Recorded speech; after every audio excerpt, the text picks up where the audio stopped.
Bienvenidos, espectadores de Gran Canaria Televisión, a su programa dedicado a las novedades editoriales, a Prólogos. Hoy, 13 de octubre, queremos hacer nuestro pequeño recordatorio, homenaje al Día Nacional del 12 de octubre, que es también de alguna manera pues conmemora un poco la vigencia y la importancia de nuestro idioma común, del español. Hoy tenemos nuestro primer invitado, vamos a decir, virtual, es decir, que no está en el espacio de prólogos de Gran Canaria Televisión, sino que nos va a entrar desde la península, desde Madrid. Y tenemos con nosotros a Carmelo Jordá, que es nacido en Madrid en el año 1973, es escritor, es periodista de Libertad Digital y de Radio. Tenemos con nosotros hoy a don Carmelo. Carmelo, buenas tardes, bienvenidos a Prólogos, que es tu canal y tu emisora amiga, y tu programa amigo. Muchísimas gracias, es un honor estar aquí con vosotros y lo único que lamento es no poder haber estado allí a vuestro lado, porque eso significaría estar en Canarias, que es algo que me encanta, pero bueno, esperemos que alguna oportunidad haya más adelante. Seguro que las habrá, seguro que las habrá. Carmelo, hoy tenemos en nuestras manos un libro que se llama Lugares generalmente distantes, que es el que nos ocupa hoy, que es tu libro, donde de alguna manera vienes a desarrollar un poco el mundo de los viajes. ¿Por qué un libro de viajes hoy, en el 2021? Bueno, realmente a mí lo que yo, tengo mi trabajo de periodista, como comentabas antes, y me dedico sobre todo a la actualidad. Pero a mí lo que de verdad me gusta, aunque la actualidad es un poco como una droga, es algo que te atrae, que te atrapa mucho, pero a mí lo que de verdad me gusta es escribir de viajes, es ir a sitios, iba a decir lo más lejos posible, no necesariamente, pero ir a sitios y contar lo que allí veo, lo que allí me pasa, lo que allí siento. Así que siempre he mantenido un poco esta doble personalidad, que es una cosa un poco esquizofrénica, de por un lado trabajar en la actualidad y por el otro pues seguir haciendo mis cosas sobre viajes y mis reportajes sobre este tema.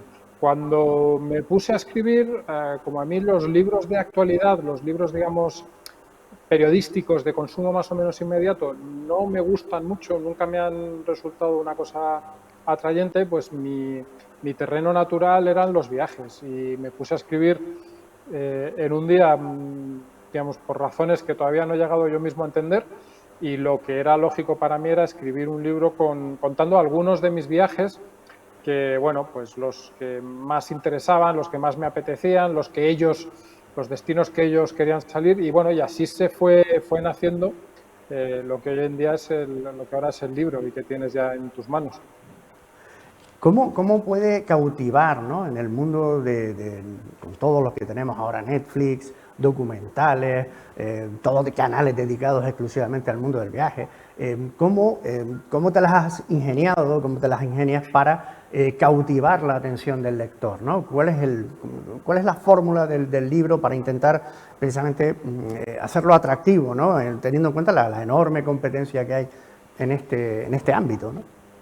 Pues yo soy un poco kamikaze y no se me ocurrió pensar que tenía Netflix y todo de competencia, porque yo creo que si se me ocurre pensar eso, jamás me pongo a escribir. Me parece una incompetencia imposible. Pero yo lo que trato siempre en mis reportajes, cuando hablo también de viajes a veces por la radio o en el libro cuando me he puesto a escribirlo, lo que trato es siempre de ser muy sincero y de contar las cosas como se las contaría a un amigo, ¿no? Mi reportaje ideal es aquel que el que lo lea pues sienta que un amigo, que un colega le está hablando de un sitio y le está diciendo por qué es interesante, por qué hay que ir a verlo, qué es lo más destacado o qué le pasó a él allí, porque muchas veces más que, o sea, yo no he escrito ni mucho menos nada que se parezca a una guía de viajes, sino que lo que voy es contando un poco lo que a mí me ha pasado, lo que a mí se me ha ocurrido, lo que yo he sentido en todos esos sitios. Y yo creo que la única herramienta que tenemos los escritores para acercar, para cautivar al público es esa sinceridad, ¿no? Ese contar algo que realmente la otra persona, la persona que está en el otro lado, que está leyendo, sienta que le llega de verdad del corazón, ¿no? Que es algo que es completamente real, que es algo que tiene su significado, que ha tenido para mí en su momento su significado y que por lo tanto quizá lo pueda tener para él. Yo creo que no hay una fórmula mágica que no pase por esa sinceridad. Y luego es cierto que en lugares generalmente distantes he tenido la suerte inmensa de que lo publique una editorial como Anaya Turing y que yo creo que ha hecho un trabajo precioso con la edición y el libro es, amén de lo que le pueda parecer a la gente el contenido, que eso pues, es muy opinable y obviamente yo no me voy a meter tanto en eso, pero creo que el libro es un libro muy bonito, es un libro que es realmente agradable a la hora de manejarlo, a la hora de hojearlo, por supuesto a la hora de leerlo. Y eso me parece que es la otra pata de que consigue que el lector, pues cuando se acerca al libro y lo abre y está un rato en ello, pues pueda sentirse, espero, bastante o algo cautivado y eso le invite a seguir leyendo, ¿no? Y cuando ha terminado un destino, pues saber qué es lo que le ha pasado en el siguiente a este tío. Sí, yo lo he leído y además el protagonista que tú pones es un alter ego, supongo, porque es el viajero, ¿no? Y en ese viajero, la verdad que yo particularmente me he sentido muy identificado, es decir, todo lo que va narrando esa segunda persona, es una especie de alter ego, supongo tuyo, ¿no? Que va narrando casi un poco todo lo que le va pasando en los viajes, son impresiones, ¿no? De alguna manera son como un cuadro impresionista, ¿no? Donde tú vas con retazos, no es algo sistemático, sino que es con retazos, vas dando un retrato, ¿no? De los sitios que vas conociendo, ¿verdad? Bueno, por un poco por partes, el viajero soy obviamente yo y soy completamente yo y el hecho de ese nombre y que el libro está escrito en tercera persona cuando, digamos, lo normal a lo mejor para escribir experiencias propias, como son en este caso, pues sería escribirlo en primera persona, es un tema estilístico y es una decisión que tomé al empezar a escribir porque yo sí que escribo en primera persona mis reportajes se pueden encontrar en Libertad Digital. Y entonces cuando empecé a escribir este libro yo tenía miedo, de alguna forma, de que esto fuese una sucesión de reportajes, ¿no? Y digo, bueno, para que esto no ocurra, ¿qué cosas puedo hacer yo? Obviamente la primera cosa es esforzarte en hacer otra cosa, ¿no? Pero claro, la escritura es una cosa muy esclava de sí misma a veces, ¿no? Y de tus costumbres. Entonces se me ocurrió eso de que escribir en tercera persona era un ejercicio nuevo y me obligaba a un ejercicio de estilo nuevo que yo no hago habitualmente. Luego, además, descubrí que esa tercera persona me hacía un poco más fácil contar algunas cosas, porque bueno, tú que has leído el libro, David, verás que hay partes que son como muy íntimas, ¿no? Hay sentimientos muy personales, momentos muy personales, que a mí parece una tontería, bueno, parece una tontería, no, es una tontería, pero a mí eso en primera persona como que me generaba un poco más de pudor. Era como un sentimiento de esto lo vas a contar así. Y en cambio, tapándome, ¿no? Escondiéndome detrás del viajero era un poco más sencillo. Y luego tuve una que es casi una anécdota de la elaboración del libro, que yo soy bastante despistado y no me había dado cuenta de un hecho que me di cuenta en un pueblo que hay aquí cerca de Madrid que se llama Pastrana, que aparece en El viaje a la Alcarria de Cela, que es por supuesto, uno de mis libros de viajes favoritos. Y yo lo he leído, pero ya hace bastante tiempo, tiempo que no lo releo. Y allí en Pastrana tienen una placa en la que hay un pequeño trozo del viaje a la Alcarria, porque el viaje a la Alcarria pasa por Pastrana. Y entonces allí me di cuenta de que en el viaje a la Alcarria Cela habla del viajero. Y yo esto ya tenía aproximadamente la mitad del libro escrito y dije, bueno, pues nos ha quedado algo así como un homenaje que yo no buscaba, porque decir plagio no creo que sea una palabra elegante aquí, pero no, un homenaje que me gusta, ¿no? Me gusta esa referencia que, insisto, que no la buscaba, que apareció por casualidad, pero me gusta que esté ahí. Así que bueno, por eso hay ahí como tú dices, un alter ego que es un poco una forma de camuflarme, ¿no? De camuflarme para luego abrirme, en realidad muy sinceramente, lo que contaba antes, no hay el libro es muy sincero, no hay nada nada de lo que se puede leer no ha pasado o no recuerde yo que ha pasado, que es el grado máximo de sinceridad al que puedo esperar, porque a lo mejor hay algunos viajes que son de hace mucho tiempo, a lo mejor alguna cosa no fue exactamente así, pero así como la he escrito es como yo la recuerdo. ¿Y la Y metodología bueno, lo ibas escribiendo? ¿Tenías ya planeado, Carmelo, cuando viajabas, tenías ya planteado la posibilidad de hacer el libro? Entonces, ¿tomabas notas o ha sido un poco más casual? ¿Estaba preparado o realmente cuando ya estabas en los sitios, pues tú ya ibas tomando tus notas porque tenías en mente, ¿no? Supongo que sería así, ¿no? muchos de los viajes que hago son por trabajo, es decir, viajo para luego escribir reportajes, no por supuesto el libro, pero sí para escribir cosas, y ahí tomo determinadas notas y sobre todo lo que tomo son muchas fotografías que en mi mente y en mi memoria, que funcionan un poco de una forma peculiar, como supongo que la de cada uno, para mí las fotografías son grandes, no sé cómo decirlo, como grandes depósitos de recuerdos, ¿no? Me acuerdo normalmente de cada fotografía que he hecho, y mira que hay miles, y de dónde está hecha, y muchas ocasiones en qué circunstancias más o menos está hecha, y de ese hilo me es bastante sencillo tirar para luego encontrar cosas.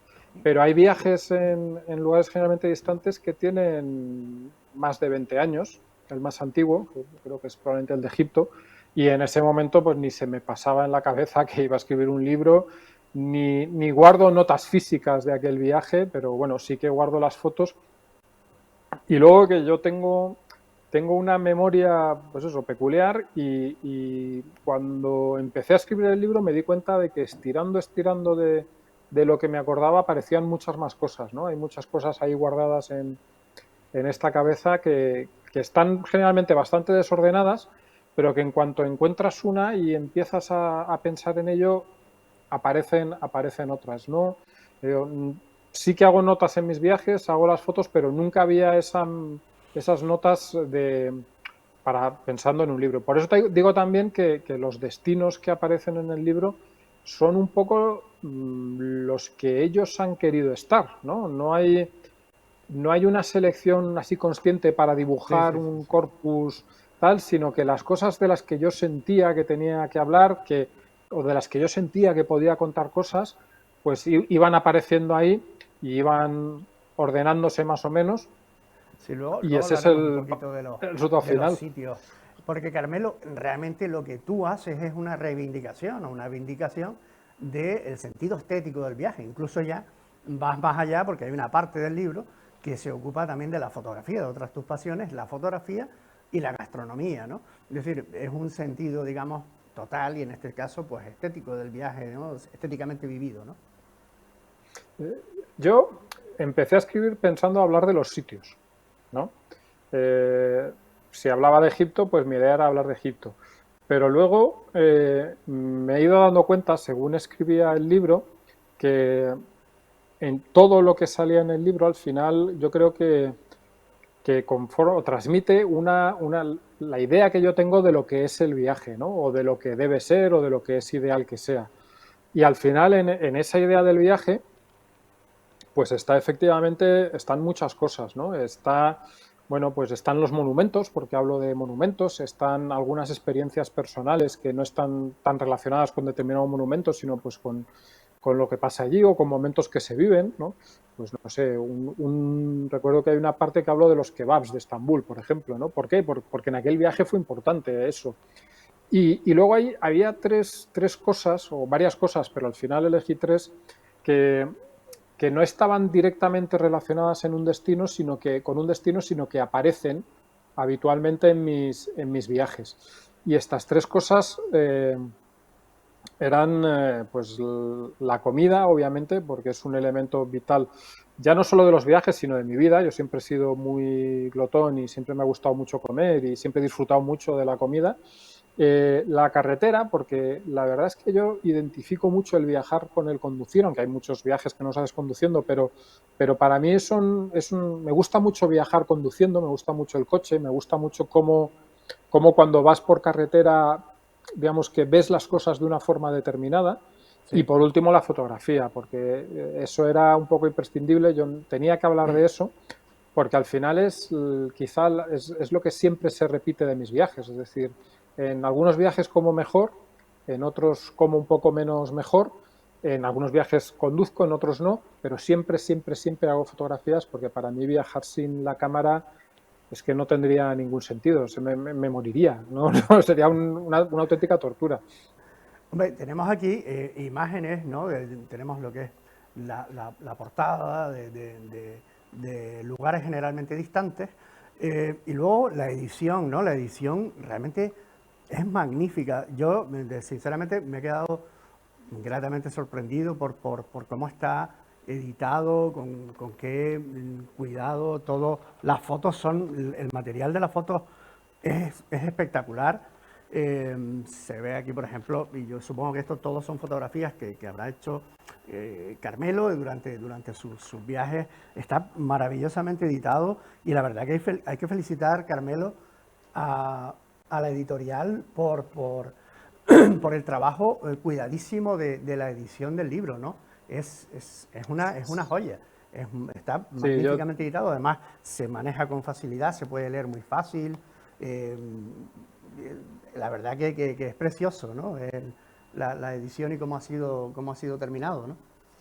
Ha sido un trabajo arduo en la editorial y bueno, las cosas que yo tenía que ir haciendo alrededor de eso, pero yo creo que ha valido mucho la pena. Y yo de verdad que nunca jamás, vamos, yo cuando me puse a escribir el libro fue un poco, bueno, pues voy a escribir algo porque me ha dado ese aire y a ver si tengo suerte alguna vez que una editorial pequeña de estas que llevan dos señores, dos primos en Murcia, por poner un sitio, me lo edita. Y luego, bueno, pues que un sello como Anaya Touring, que es desde luego de referencia, en uno de los más importantes sin duda alguna en el mundo de los viajes, se interesase por él, pues para mí fue una suerte. Y finalmente que esa edición se hiciese así, con ese cariño y con fotografías, que era algo que no estaba, vamos, que no estaba previsto, que yo nunca pensé que podía alcanzarse, ¿no? Una edición pues con ese cuidado, con esa calidad, con tanta imagen, que es, pues obviamente es muchísimo más caro hacer un libro así, pues ha sido un completo regalo. Y este verano me llegaron a casa los primeros ejemplares, ¿no? Obviamente yo había visto 1000 pruebas en formatos digitales varios y habíamos hecho, como digo, mucho trabajo, pero me llegaron esos primeros ejemplares y fue verdaderamente emocionante porque, bueno, es mi primer libro, obviamente eso también yo creo que añade emoción y quita rutina al tema, pero ver ese resultado y ver cómo estaba y ver que esa era mi pequeña criatura, la verdad es que ha sido, como digo, una experiencia fantástica y ha sido muy emocionante. Y yo, ya digo, siempre lo digo y os lo decía antes, el libro, mi forma de escribir le gustará a la gente más o menos, las fotografías pues le gustarán a la gente más o menos, pero el libro como objeto me parece que es una auténtica preciosidad y que eso nadie me lo puede negar. Carmelo, cuando leía el libro me recordaba un poco aquellos libros de viaje, ¿no? Del siglo, del Gran Tour, aquel que hacían los ingleses en el siglo XVIII, ¿no? Que está ligado además con el empirismo, ¿no? De Berkeley, de Hume, de Locke, ¿no? Que además yo seguramente que a ti esos autores te van a sonar mucho y te van a gustar, pero que me recordaba un poco esa forma de la literatura, ¿no? Ese género. ¿Qué se puede aprender? Porque claro, todo eso estaba relacionado con la experiencia, ¿no? ¿Cuáles son las experiencias que tú has sacado de tu viaje, que has aprendido, ¿no? Empíricamente de todo ese mundo que has recorrido y has reflejado aquí? Mira, lo primero, para mí los viajes siempre han sido una fuente de placer. Es decir, yo eso es lo primero que me gustaría destacar siempre, porque para mí viajar es un regalo. Es decir, yo conocer otros sitios, conocer otra gente, son todo tópicos que se manejan mucho, pero es que a mí me parece de verdad maravilloso. Luego, viajar me ha dado la oportunidad de ver cosas muy hermosas y además en todos los ámbitos, de ver naturaleza maravillosa, de ver ciudades bellísimas, de ver museos. Yo soy, y algo de eso se ve en el libro, a mí me gustan mucho los museos, disfruto mucho en en los museos y algunas de mis experiencias, digamos, más gratificantes en los viajes han sido en los museos. Y bueno, ese acceso a el arte con mayúsculas y el arte de los más grandes artistas es algo que hoy en día lo damos muy por sentado, pero que es muy nuevo. Es una Claro. cosa... Eso no se podía hacer hasta hace nada o casi nadie lo hacía hasta hace nada. Entonces para mí esa oportunidad de conocer en primera persona, de estar allí, de verlo, de disfrutarlo, el arte, la arquitectura, los sitios, pues para mí eso es increíble. Y luego, aparte de eso, viajar te da, yo creo, una perspectiva que también hoy en día damos muy por sentado, pero que hasta no hace tanto no existía, ¿no?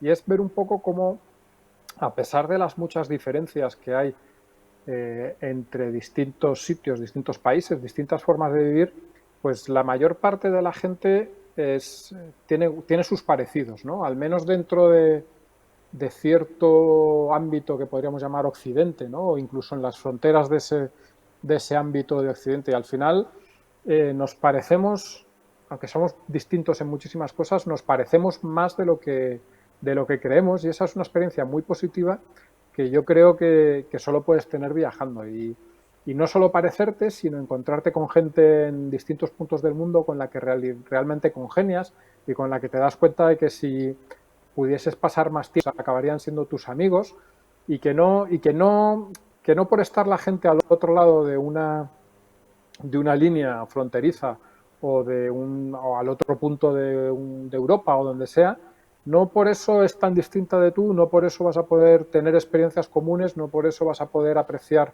lo mismo que ellos aprecian allí, pues tú aquí o tú allí cuando estás allí. Yo creo que viajar te da todo ese conjunto de experiencias que te hacen crecer y que te hacen ser, no voy a decir que mejor persona, porque eso me parecería un poco cursi, pero sí que te hacen ser una persona más instruida, bueno, ya se decía, toda la vida se ha dicho, alguien con más mundo, ¿no? Y creo que no puede haber frase que defina mejor eso que te da el viajar, ¿no? El conocer otras cosas. Ya digo, a mí esa posibilidad de asomarme a otras vidas, a otros mundos, a otros lugares, es que ya digo, siempre me ha parecido un auténtico regalo. Yo los viajes que puedo hacer y que hago pues o por trabajo o personalmente, que al final se convierten también en trabajo, porque yo no puedo, como te decía antes, no puedo irme a un sitio sin llevarme la cámara y ver muchas cosas y acumular material, pues para mí son un auténtico regalo y son no la parte más importante de mi vida, porque bueno, ahora ya hemos aprendido con el coronavirus hemos aprendido que podemos prescindir prácticamente de todo, pero sí que son una de las partes más importantes y más significativas de mi vida y de las que más jugo extraigo, por así decirlo. Sí, hablabas además, yo, en una de las partes del libro, en un capítulo que le dedicabas a Jerusalén, que además yo lo recomiendo vivamente porque está magníficamente escrito, con todos los contrastes, ¿no? Muchas Hablabas gracias. de que te sentías, lo que estabas comentando ahora, ¿no? Cómo te das cuenta, cómo nos acercamos y nos damos cuenta de que somos más parecidos de lo que creemos, ¿no? Y hablabas ahí, en este relato, en este caso de Jerusalén, de una esencia mediterránea, ¿no? Y me he recordado un poco ese libro de Braudel, ¿no? De Fernand Braudel sobre el mundo mediterráneo, ¿no? Cómo se van encontrando características que no son comunes en lugares donde aparentemente, bueno, lugares generalmente distantes, pero que en el fondo son más cercanos de lo que parece, ¿no? Es que en el caso concreto de Israel, que es un país apasionante, es uno de mis sitios favoritos del mundo por muchas razones, pero la principal es que es un sitio muy interesante porque es completamente único. No hay ningún sitio del mundo en el que se junte en un espacio tan reducido gente que viene de sitios tan diferentes y que al final buena parte de su vida es tan diferente, digamos, es diferente, trato de explicarme un poco, en Israel conviven y conviven razonablemente bien el judío ortodoxo que vive casi en el siglo XVIII y el judío moderno que es gay, vive en Tel Aviv y tiene una startup y gana muchísimo dinero y tiene un estilo de vida absolutamente occidental, ¿no? Y todo eso se junta en un espacio muy reducido. Entonces, por eso digo, me parece, es un sitio apasionante. Además, está lleno de gente muy inteligente, muy capaz. Y como digo, siempre viajar a Israel siempre es muy, muy, muy interesante. Pero aparte de esto que os estoy contando, hay una cosa que a mí me llamó mucho la atención la primera vez que fui. He ido varias veces. La primera vez que fui, yo me sentí en Israel como en casa. Y me sentí como en casa, probablemente hay, digamos, un factor personal, porque como os digo, a mí es un país que me apasiona y que quiero mucho, pero creo que hay algo en la forma de vida israelí que se parece a la forma de vida española, como quizá no hay en ningún sitio, no sé, siempre decimos, por ejemplo, que somos muy parecidos a los italianos, y es cierto, pero quizá ni siquiera tanto en Italia. En Israel se vive muy como en España. O sea, el ritmo de vida, la forma de la gente de relacionarse, la forma de encontrarse, los bares, todo esto es realmente muy español, y yo creo que la mayor parte de la gente que lo visite sentirá ese sentimiento de estar en un sitio muy cercano. Y eso a mí me pasa mucho en Israel. Me pasa también, por ejemplo, en otro sitio completamente distinto como en Irlanda, pero no es tan igual. Irlanda, la gente se parece, la gente es encantadora, pero no es tan igual. La forma de vida, probablemente pues a lo mejor por una cuestión simplemente climática, por ejemplo, la forma de vida no es tan parecida como la de Israel, pero en Israel de verdad se vive mucho como en España. Te puede parecer sorprendente, ¿no? Pero es algo que yo noto mucho cuando estoy allí y disfruto mucho cuando estoy allí, porque al final estar en un sitio que tiene tantas cosas diferentes, pero en el que hay una base común en la que tú te sientes cómodo, realmente está francamente bien. Digo, es muy divertido, es muy cómodo y es muy interesante. Entonces, sí, claro, sí, completamente de acuerdo, ¿no? Hombre, también puede que tenga que ver, y seguramente tendrá que ver con la enorme herencia hebrea, sefardita que tenemos los españoles, que probablemente si nos hacen un análisis genético, pues saldremos, pues casi todos tenemos una parte, yo creo que bastante considerable del pueblo sefardí todavía corriendo en nuestras venas, ¿no? Forman parte de nuestra cultura, y también Irlanda, que es otro de los destinos que tú aquí has descrito connotativamente con esos retazos personales, donde además te metes no solo ya en la historia, sino en fin, en la religión, en la forma de ser de los sitios a los que vas, de la gente, del paisanaje, ¿no? Tiene que ver con una democratización del viaje, ¿no? Que yo creo que también es lo que reivindicabas antes, ¿no? Ya ese sentido antes como casi era de la aristocracia, ¿no? Viajar ahora ya es una cosa más democrática y hay que celebrarlo, ¿no? Porque efectivamente aprendemos, ¿no? de dónde vamos, ¿no, Carmelo? Pero fíjate que a la par que se ha producido ese proceso de democratización del viaje, que efectivamente a mí me parece maravilloso, digamos, primero que nada desde un punto de vista egoísta, porque si no yo no podría viajar. Yo soy un pobre periodista y si no fuese por eso no podría viajar, eso está claro. Pero a la vez que ocurre eso, hay un movimiento que en los últimos años, digamos, con la epidemia todo se ha quedado un poco entre paréntesis, pero justo antes de la epidemia estamos viendo un movimiento muy fuerte contra el turismo, ¿no? Y contra los viajes. Sí.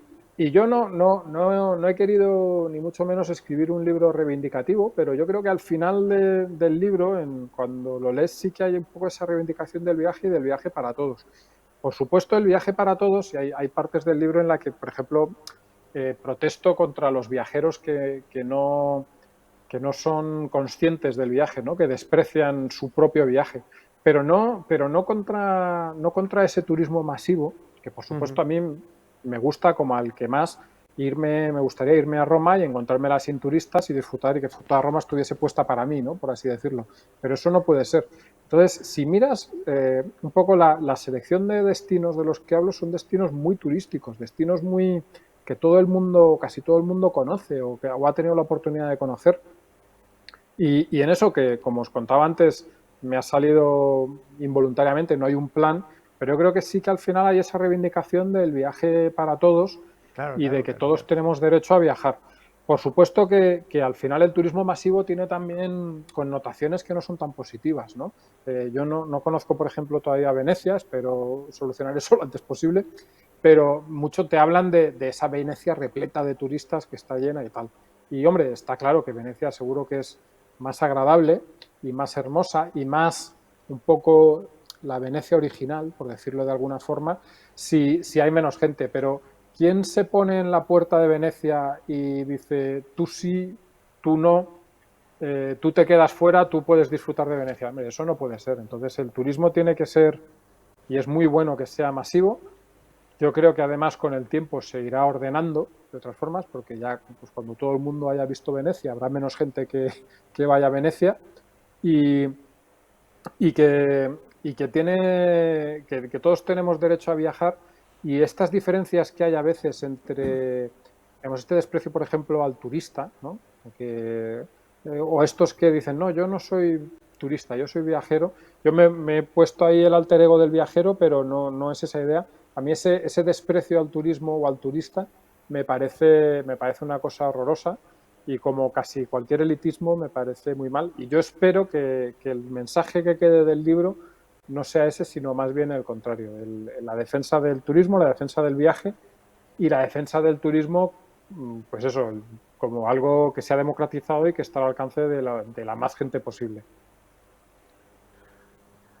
Carmelo, dentro del libro hay una parte que también la dedicas a tu ciudad natal, a Madrid, y lo haces con unos relatos o con una forma de relatar, obviamente, pues más personal, ¿no? Más íntima, ¿no?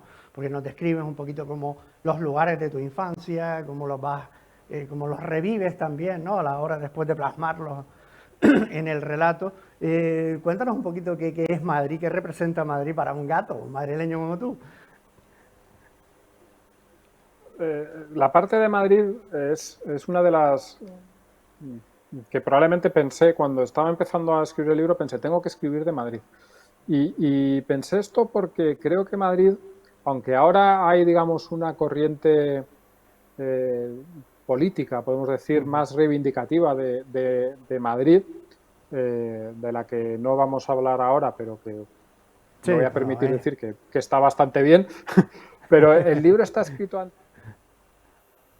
Y yo siempre he pensado que Madrid es una ciudad que está infravalorada, porque sí, sin duda. de Madrid la gente se dicen muchas cosas y muchas de ellas son buenas, ¿no?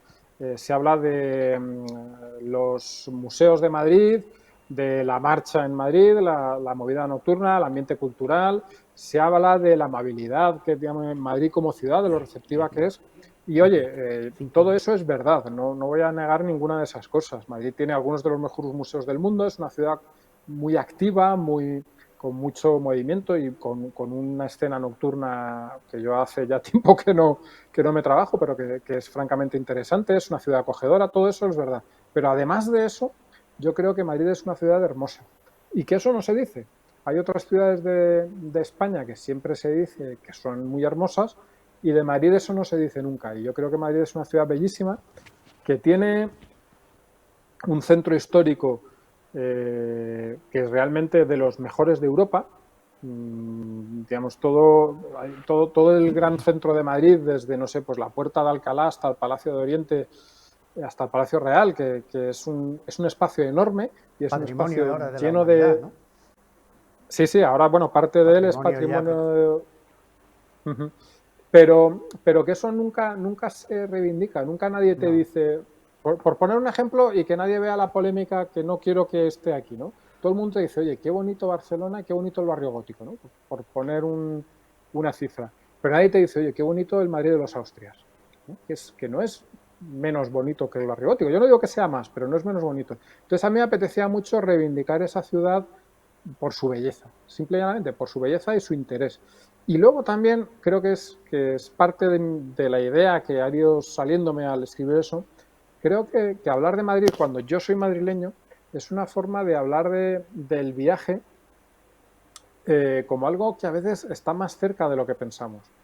No hace falta irte a un sitio, a la otra punta del mundo, para experimentar el placer de viajar. En tu propia ciudad, cuando tu actitud es la adecuada, cuando tus ojos son los del viajero, el viajero que quiere descubrir, que quiere conocer, que quiere ver, que quiere meterse en la vida de esa ciudad, ¿no? y observarla y disfrutarla, pues tu propia ciudad puede ser un viaje. Yo lo que he tratado de contar es cómo yo a veces viajo en Madrid, ¿no? Sin tener que hacer otra cosa, sin tener que coger un avión, me cojo la moto y me planto en algún sitio del centro, o no necesariamente del centro, pero tal, y me doy por ahí un paseo y estoy unas horas con mi cámara, y eso es viajar, eso es la esencia misma del viaje, ¿no? El descubrir, el encontrar, siempre encuentras nuevos detalles en una ciudad como Madrid, seguro que en muchas más ciudades, y a mí eso me parece que es algo que hay que reivindicar. Porque cuando hablo de Madrid, digamos, porque lo que yo tenía aquí no tiene por qué ser necesariamente Madrid, es decir, cualquier ciudad de España, cualquiera de las islas de España, vosotros que estáis allí, es un viaje maravilloso, y a lo mejor la gente tiene a veces la idea de que para que algo sea un viaje de verdad tienes que ir, yo qué sé, a la última isla perdida después de 14 horas de avión y 7 horas de avioneta y 2 de barco. Y no, el viaje es algo que en lo que es casi más importante el viajero, lo que tú le pones al viaje, que el destino final. El viaje depende de lo que tú te esfuerces en que ese viaje valga la pena, sea en la última isla perdida o sea en tu propia ciudad, pues una tarde, pues eso, de un otoño, por ejemplo, como el que está haciendo ahora, maravilloso, en el que sales a pasear. Roma, Egipto, Estambul, Irlanda, Madrid, Nueva York, Berlín, todos los destinos que has ido conociendo. Carmelo, para ir finalizando, danos uno. ¿Cuál es el que más te ha marcado, ¿no? El que tú dirías, hombre, si tuvieras que elegir, pues yo volvería a... Un Bueno, poco la pregunta yo tonta de la volvería. semana, venga. No, hombre, hay que hablar de los sitios. Yo volvería a cualquiera de los sitios que salen en el libro. Eso para empezar, porque todos me parecen maravillosos. Pero probablemente el que tengo yo una relación más sentimental con él, o si queremos llamarlo un enamoramiento especial, es Nueva York. Yo tuve la suerte de conocer Nueva York de una forma muy poco ordinaria, porque estuve 2 meses viviendo allí, hace ya unos cuantos años, y tuve una relación de amor con esa ciudad, no se puede definir de otra forma. Y luego pasé muchos años sin poder volver, pero cuando volví estaba todavía más guapa y me quería más, y yo la quería a ella más, y era una ciudad aún más maravillosa. Es decir, y yo creo que Nueva York, para los que somos esencialmente urbanitas, que es mi caso, porque a mí Sí, me sí, gusta sí, mucho la claro. naturaleza, pero yo soy un bicho de ciudad, y eso no lo puedo negar, y creo que, o sea, me he dado más cuenta todavía al ver el libro terminado, digo, bueno, pues, casi todo lo que habla son de ciudades y de sus aspectos más esencialmente urbanos, ¿no? Por decirlo. Pues al ser un urbanita, yo creo que Nueva York es un poco el resumen de todo aquello que han sido las ciudades durante toda la historia, ¿no? Sí, Madrid tiene también Hay ese un... punto neoyorquino, ¿eh? Aparte de Gran Vía, por ejemplo, tiene ese Sí, dinamismo, sí, ¿no? Y esa es arquitectura cierto, incluso, ¿no? Tiene y esa vibración casi neoyorquina, lo ¿no? que Curioso. hay un toque, efectivamente, Gran Vía al fin y al cabo es Broadway, o sea que no es una tontería, pero hay un toque que se nota incluso en algunos edificios de Madrid que tienen una arquitectura, luego la estudias y resulta que el arquitecto había viajado a Nueva York, ¿no? Y había visto allí el edificio, y por supuesto hace una versión madrileña de lo que es la arquitectura neoyorquina, mucho menos monumental, pero en la que sí que se ve esa influencia.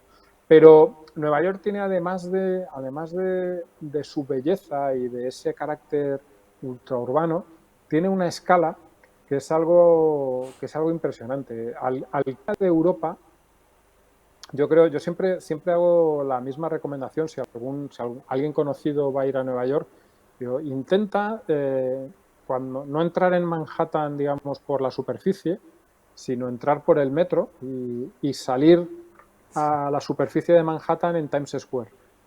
Y eso es un auténtico shock, porque no hay, yo creo, ningún sitio en Europa en el que la ciudad tenga esas dimensiones, esas perspectivas, esa brutalidad en el mejor de los sentidos, lo digo, no lo digo como algo negativo.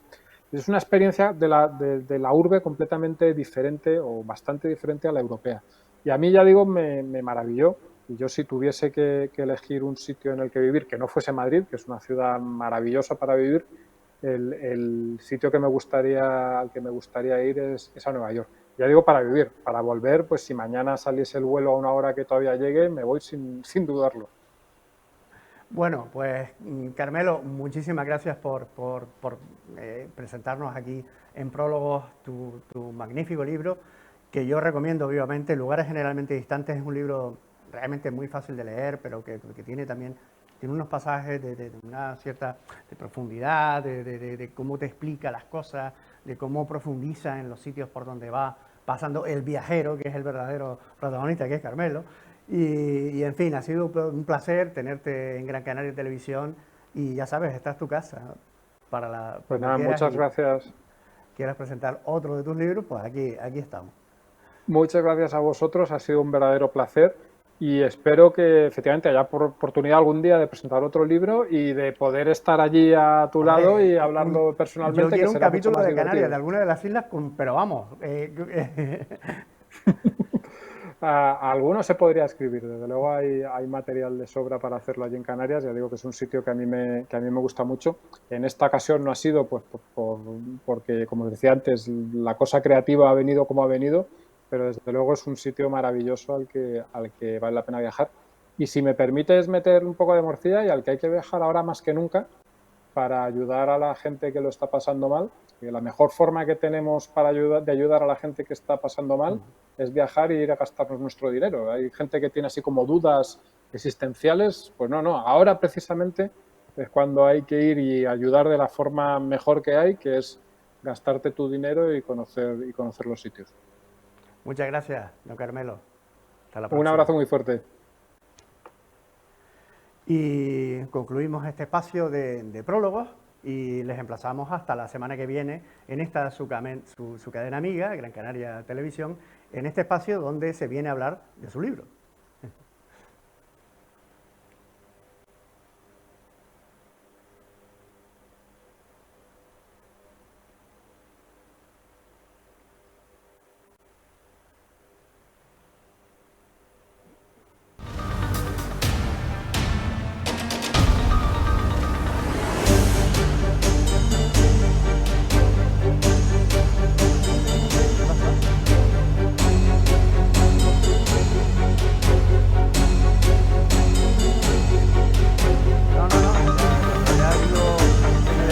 Se viene hablando de su libro, ahí no.